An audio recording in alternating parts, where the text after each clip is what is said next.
A minha relação com esse filme tem várias vertentes. Uma primeira é a questão da atividade docente. Como professor de universidade na área da saúde, sempre senti falta desse instrumento didático, dessa possibilidade de contar a história de uma forma ilustrada, não somente com cenas de época, mas também ficcionais, e com a dinâmica da utilização dos recursos de comunicação da época. Então, quando eu assisti a primeira vez o filme, eu já estava afastado da Unesp de Rio Claro, e aí eu já tinha feito muitas classes dormirem, né, contando a história, com slides, então descobri o filme, mas um filme que estava desatualizado, e justamente estava trabalhando lá no Ministério com a gente o João Palma, que tinha sido a peça fundamental para a primeira versão do filme em 92. Então a oportunidade de refazer o filme, complementar a história do SUS, e agora utilizando essas novas técnicas de imagem, foi uma satisfação muito grande. Nós fizemos um debate, por exemplo, lá no Ministério da Saúde, onde ficamos sabendo que o filme, mesmo com os problemas de cópias, foi utilizado e tem sido utilizado o antigo em todos os lugares do Brasil para várias finalidades, tanto de cursos de profissionais de saúde quanto para conselheiros e para o movimento social que luta por saúde. Agora, o filme ele tem uma finalidade didática clara, mas ele não é só um mero instrumento didático, né? Ele também é uma peça artística, ele é também uma obra que deve ser vista por qualquer brasileiro.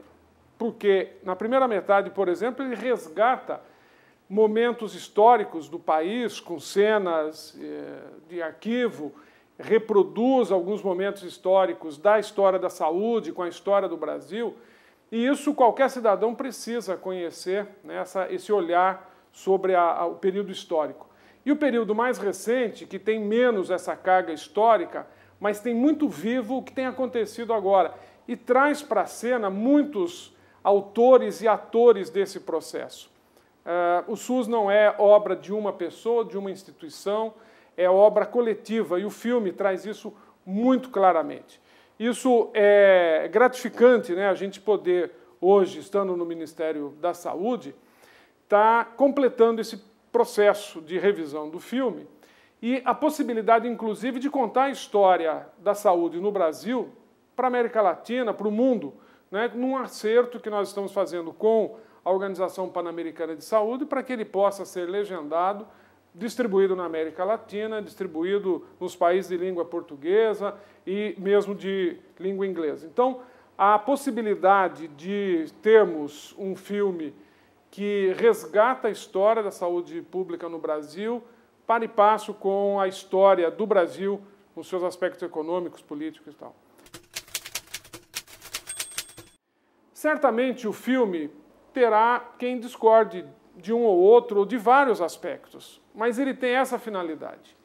Ele tem o papel de instigar o debate. Ele não traz uma verdade acabada, é um olhar, é uma visão importante, eu diria majoritária, mas ele permitirá, seja nas universidades, seja nos cursos para conselheiros, o debate, trazer a história que outros autores e atores também construíram.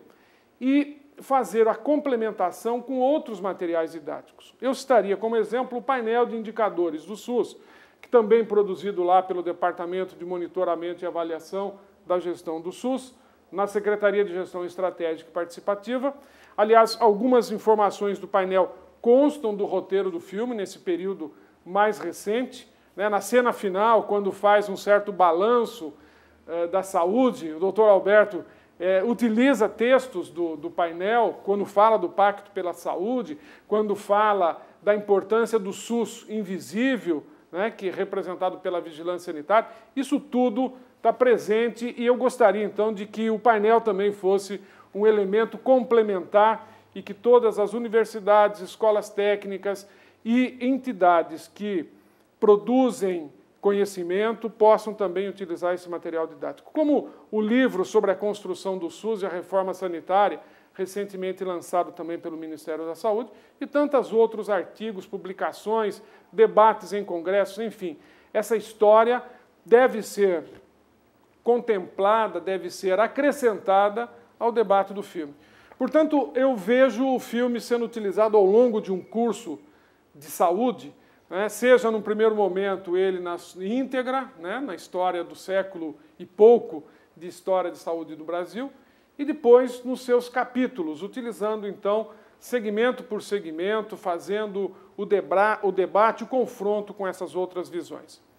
E também é emocionante ver essa história. Eu, toda vez que vejo o filme, fico com os olhos lacrimejando, porque eu vivi também esse período, né? Seja no período da reforma sanitária, representando o Ministério do Trabalho, estar presente na 8ª conferência, né, na época como secretário no Ministério do Trabalho, na área de Segurança e Medicina do Trabalho, tentando trazer para o âmbito do SUS a questão da saúde do trabalhador, que foi também uma luta coletiva.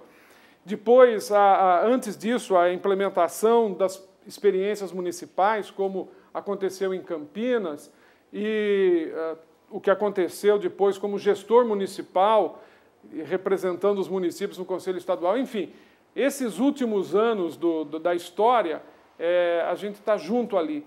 E a fala final é uma fala, né, de um personagem do filme, aquela senhora, né, que começou jovem no movimento, como tantos de nós que hoje estamos contemplando esse período, e que ela fala: o SUS está em construção, a gente tem que inventar, a gente tem que avançar.